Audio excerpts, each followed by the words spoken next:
Hey, Brian Steer, Blue Homes Real Estate, jumping on today to talk a little bit about mortgage foreclosure and specifically about some options you may have if you're facing foreclosure, how you can potentially avoid it. Now, there's been a lot of speculation that there's going to be a huge amount of foreclosures on the market once forbearance runs out.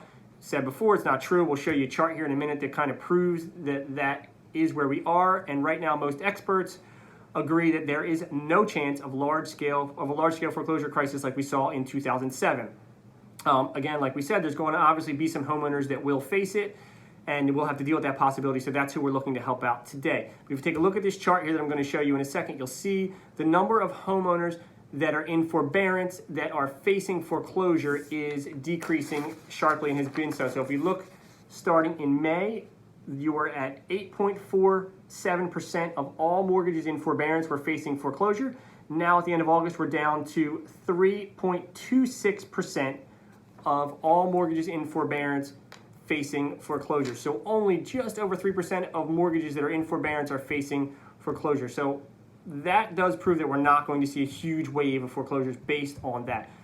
But if you're one of those homeowners out there that's facing it and didn't take advantage of the forbearance program, it may be time for you to start to take a look at your options and understand what they may be.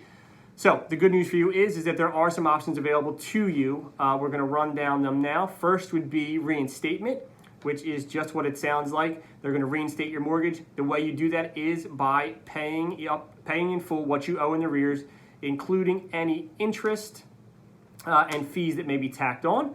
Number two, you could try for a loan modification. And again, that's exactly how it sounds. You talk to your lender, and if you qualify, you may be able to modify your loan and lower the payment to something that is more affordable for you at this time, and then take some of those back owed dues and maybe move them to the back of the mortgage or figure out how to repay them over time.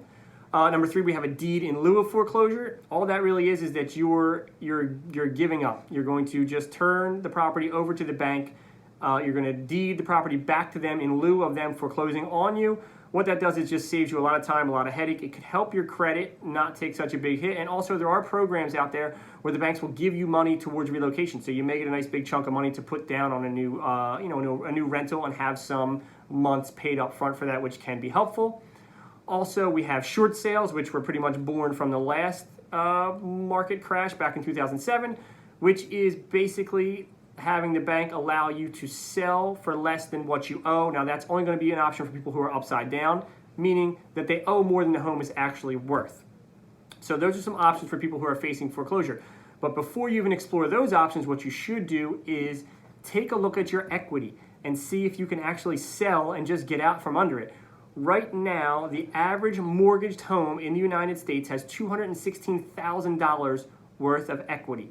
So we see some people, unfortunately, they don't realize that, and they get these foreclosure notices and they just don't pay, and they stay in the house as long as they can until they get finally removed. The bank takes the house and then they sell it, where if they actually called a professional, called a realtor, got a price on the property, found out what they owed versus what it's worth, you may find out that you can sell it, walk away with a nice amount of money, pay the bank back, fix your credit, and walk away with some cash to, again, rent or put down on a new property to save, whatever you want to do. But there's no reason to allow a large amount of equity to go away by just sitting on your hands and letting the bank take the property from you, and then they turn around and sell it and actually make a profit, which is what we don't want to see.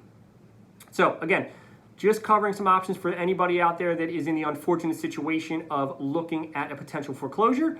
I hope this was helpful. If you have any questions that can help you out at all, give me a call, 609-425-9428, or go ahead and drop me a message. Once again, Brian Steer, Blue Homes Real Estate. Thanks for watching, guys. I know this one was a little long, but it's important, and we will see you on the next one.